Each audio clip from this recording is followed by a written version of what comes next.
sa Manila, ako ay nananabik. Mabaliw-baliw ako sa kanyang mga halik. Okay lang di maiwasan na mamiss paminsan-minsan, pero pag kami nakita aking panggigigilan, di ko siya titigilan when she comes. Di ko siya titigilan when she comes. Di ko siya titigilan, di ko siya titigilan, di ko siya titigilan when she comes.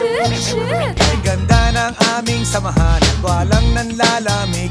Mas pa sa mag-asawa